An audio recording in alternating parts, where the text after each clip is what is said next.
kita nggak harus memenuhi kebutuhan orang, tapi kita juga bisa memenuhi keinginan orang. Lebih bagus engage beberapa orang yang terbuka untuk brand baru. Jangan langsung tiba-tiba pakai KOL yang besar, yang langsung ngomong depan umum. Lebih bagus engage beberapa orang, bikin mereka tertarik, bikin mereka puas dengan produk dan service kita, nanti kita bakal merasakan snowball effect.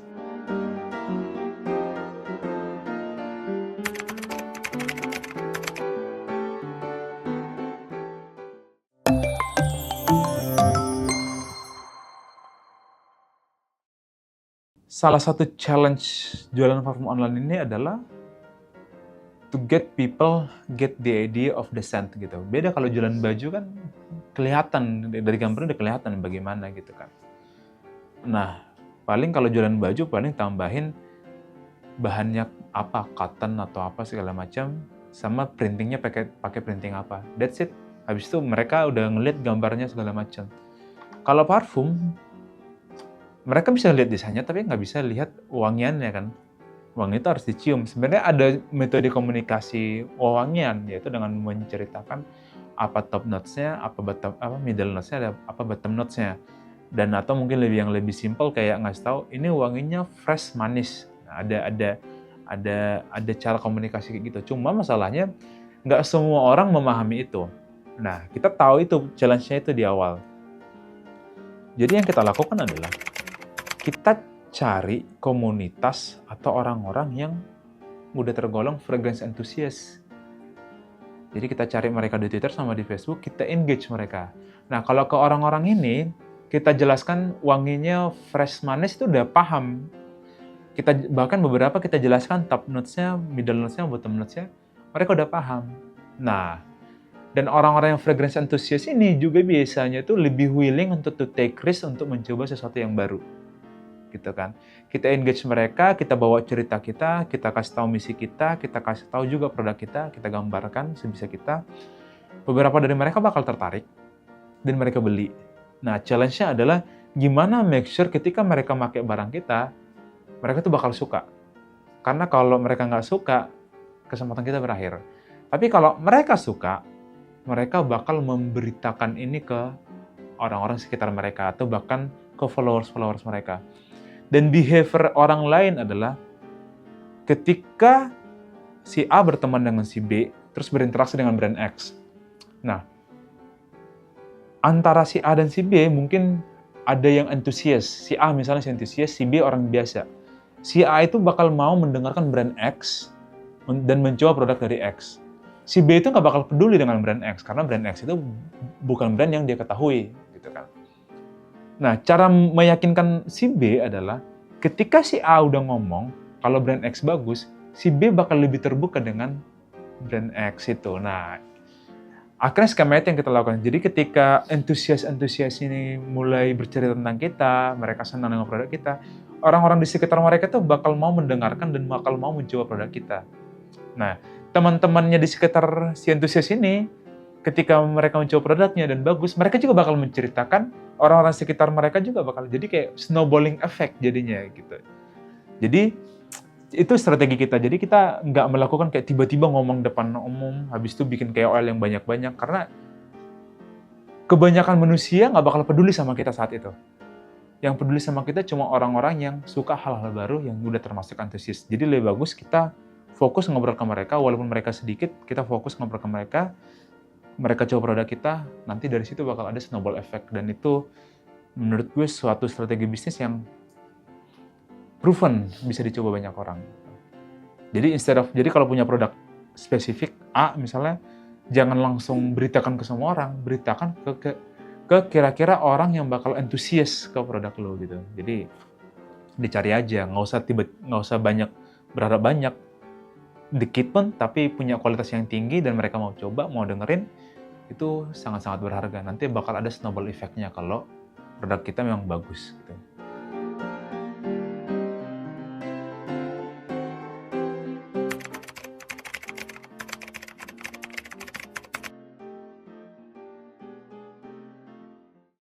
Nah, dari awal kita berdiri, kita pengen banget growth kita itu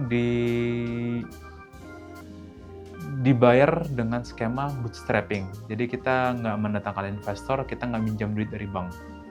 Nah, jadi duit keuntungan itu di awal-awal kita bahkan nggak ngambil profit. Kita putar duitnya untuk production. Nah, memutuskan berapa jumlah productionnya itu kita sangat punya konsep bahwa nggak boleh ada produk yang near expired. Jadi kita sangat ketat. Misalnya, production hanya untuk kebutuhan 2 bulan, 3 bulan. Nah, itu ketahuan dari, tadi kan kita launching, habis itu produksi dikit, launching nih 1000 pieces, habis. Kita lihat, customer-nya suka. Oke, kira-kira, dari situ bakal kelihatan kira-kira kebutuhannya bakal berapa nih per hari. Misalnya 10. Nah, kita bakal produksi untuk 2 bulan aja dulu. 10 kali 60, 600 pieces. 600 pieces. Nah, ketika dijual secara reguler, kita bakal lihat apakah memang 10, apakah di bawah 10, apakah di atas 10. Nah, dari situ, misalnya ternyata di atas 10, ternyata tuh bukan 10 per hari, tapi 20 per hari. Jadinya, stok kita yang 600 ini bakal habis dalam sebulan. Kita langsung produksi lagi. Nah, jadi kita sangat ngelihat demand hariannya itu pergerakannya bagaimana. Nah, keputusan jumlah production berdasarkan dari itu. Jadi, kita tuh nggak pernah produksi tiba-tiba untuk kebutuhan setahun atau langsung banyak puluhan ribu, gitu nggak. Kita beneran lihatin kebutuhan hariannya. Bahkan lebih bagus produk kita habis dulu sesaat, baru nanti kita restock. Dibandingkan langsung komit produksi banyak banget tapi nggak habis-habis. Lebih bagus produksi kira-kira target buat 2 bulan berapa. Kalau memang jauh lebih banyak dibandingkan forecast, ya udah nggak apa-apa, nanti produknya ada beberapa saat habis, tapi kita langsung restock lagi. Jadi kita mencoba untuk selin mungkin, seramping mungkin, dan resikonya serendah mungkin. Karena kita memang berkomitmen untuk nggak mengambil duit dari mana-mana, kita fokus dari bootstrap. Jadi jangan sampai duitnya itu wasted gitu, nggak kepake dengan bijak.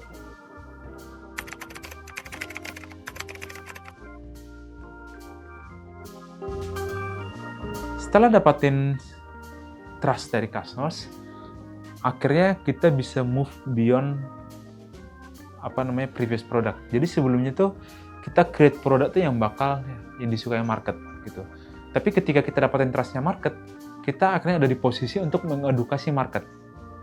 Nah, karena kita akhirnya ada di posisi bisa mengedukasi market, akhirnya kita punya ruang untuk memberikan produk yang lebih sophisticated ke market, yang yang kandungan naturalnya lebih banyak, yang kompleksitasnya lebih tinggi, yang mungkin agak kontroversial.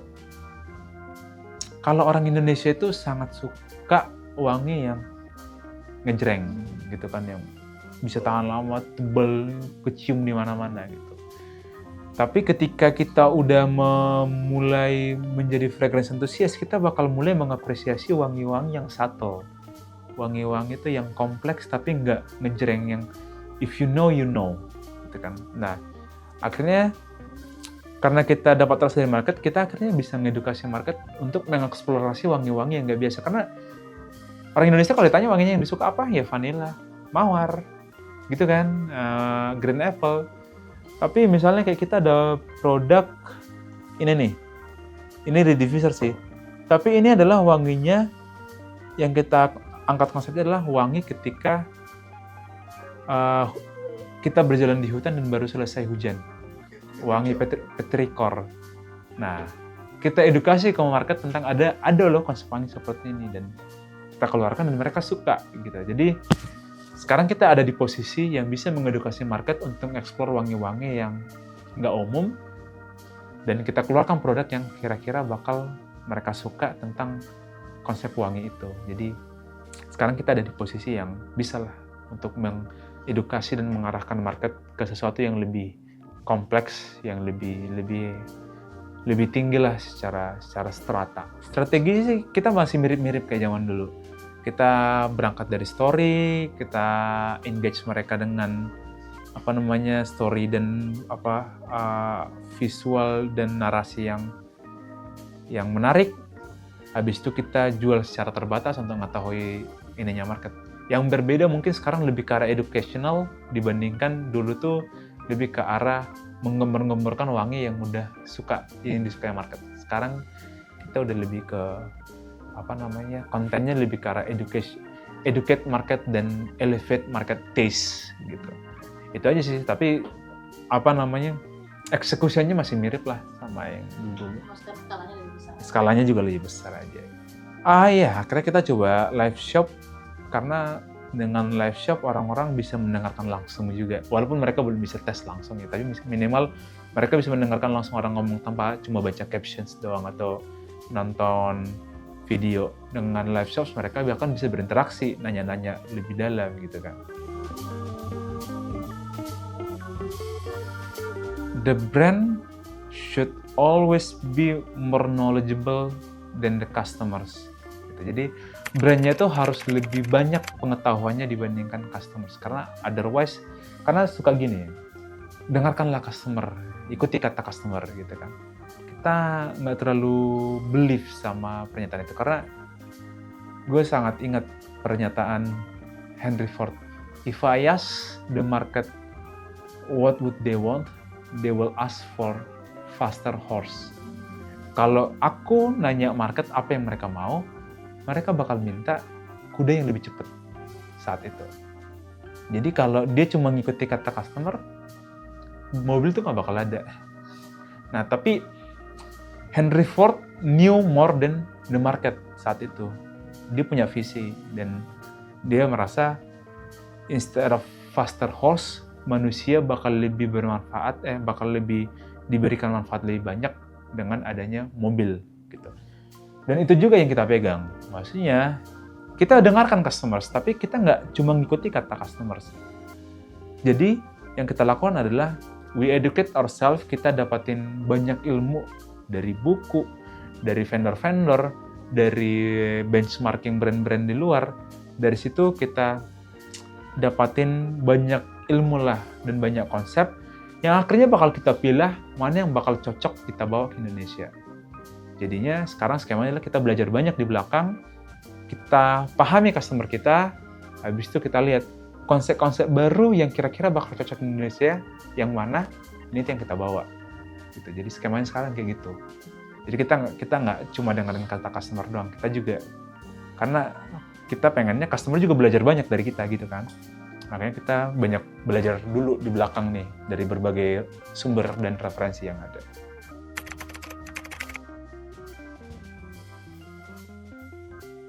Kita sebenarnya senang banget dengan industri parfum Indonesia saat ini karena sangat dinamis dan sangat banyak opsi gitu. Dan itu artinya industri ini lagi seru-serunya gitu. Orang-orang lagi banyak bereksplorasi ya. Mungkin ada yang caranya baik, yaitu dengan kembangin konsep masing-masing.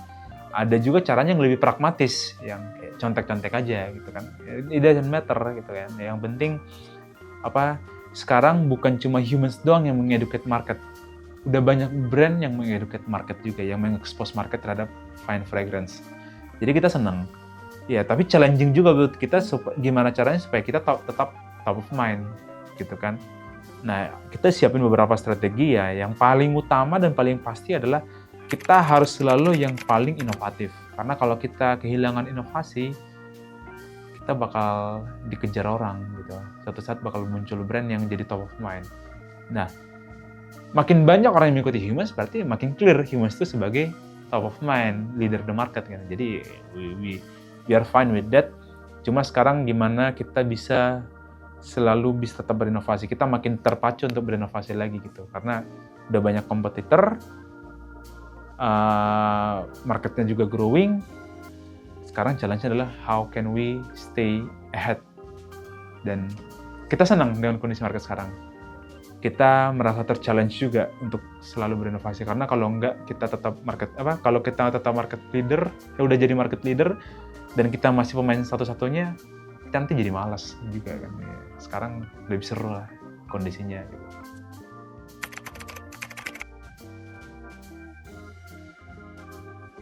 Oke. Humans dalam 5-10 tahun ke depan. Kita pengen banget Humans tetap jadi market leader, top market leader di Indonesia. Humans tuh salah satu poin yang uniknya adalah kita selalu membawa narasi keindonesiaan di masing-masing produk kita. Jadi kayak setiap produk kita tuh ada narasi yang dekat di Indonesia, dan kita sangat bangga mengatakan kalau kita brand dari Indonesia. So in the next 5 years tuh, pertama, kita bermimpi market Indonesia udah sangat teredukasi sehingga taste mereka akan fragrance itu udah makin bagus, dan purchasing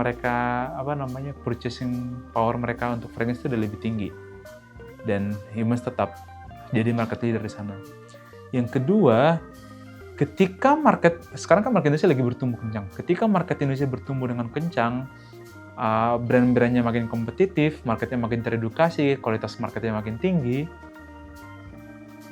kita berharap Indonesia bakal bisa dikenal di luar negeri sebagai negara yang menarik secara perfumery industry. Dan dengan begitu, gue berharap Humans bakal jadi leader untuk membawa culture of fragrance dan industri fragrance Indonesia ke kancah internasional. Kita start dari Malaysia, hopefully dalam 5 tahun ke depan kita bisa menjangkau Asia yang lebih luas gitu. Dan yang terakhir, kita berharap Indonesia dalam 5-10 tahun ke depan, sekarang kita udah masuk ke fine fragrance, tapi Indonesia udah punya beberapa brand fine fragrance, marketnya juga udah suka fine fragrance, tapi kita masih kurang di satu hal, yaitu high-end fine fragrance. Nah, gue berharap dengan Humans sebagai leader, dalam 5-10 tahun ke depan, industri high-end fragrance di Indonesia sudah hidup dan Humans sebagai leadersnya. Jadi, orang-orang nggak cuma beli parfum 300-400 ribu lagi. Mungkin 1 juta gitu, yang selama ini orang kalau beli parfum 1 juta masih beli brand-brand luar kan. Hopefully, in the next 5 years, orang Indonesia udah trust dengan kemampuan brand-brand lokalnya untuk create high-end fine fragrance, dan kalau mereka punya duit lebih untuk beli high-end fine fragrance, udah mau untuk mengeksplor brand-brand lokal dengan Humans sebagai market leader-nya gitu. Nah, kalau kita udah sampai di high-end fine fragrance, kita udah bisa nargetin Paris, udah bisa nargetin New York, minimal Singapura udah bisa kita targetin. Kalau cuma fine fragrance doang masih berat, karena mereka tuh udah sampai ke high-end fine fragrance. Mereka tuh udah ngelihatnya tuh Dior, Louis Vuitton, gitu-gitu kan. Kita pengen hopefully ngarah ke sana dalam 5-10 tahun ke depan.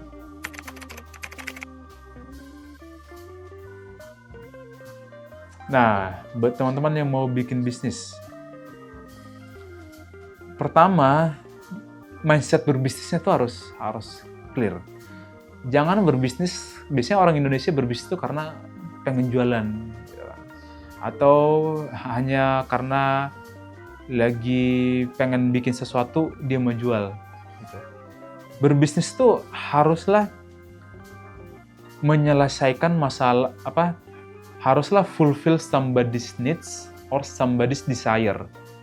Jadi kita nggak harus memenuhi kebutuhan orang, tapi kita juga bisa memenuhi keinginan orang. Nah, kita create produk untuk memenuhi kebutuhan orang atau keinginan orang. Bedanya kebutuhan sama keinginan, butuh tuh udah clear, keinginan tuh kayak nambah sesuatu gitu kan.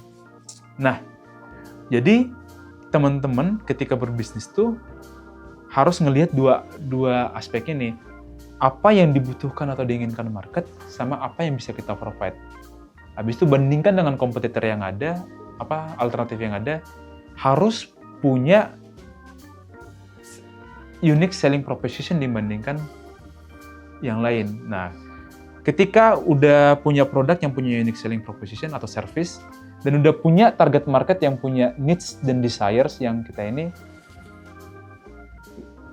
lebih bagus engage beberapa orang yang terbuka untuk brand baru. Jangan langsung tiba-tiba pakai KOL yang besar, yang langsung ngomong depan umum.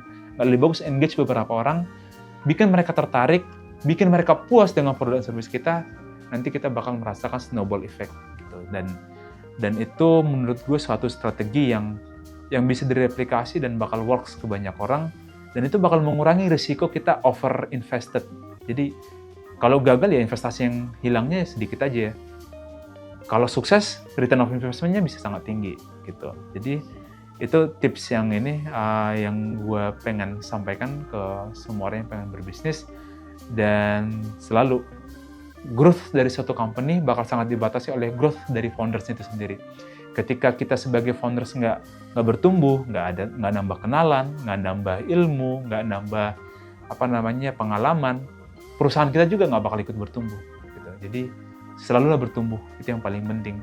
Karena ide bisnis kita di awal kemungkinan sangat besar bakal sangat berubah ketika seiringnya berjalan. Tapi itu nggak apa-apa selama kita selalu growing, karena kita bakal selalu beradaptasi dengan kondisi yang ada kalau kita selalu grow.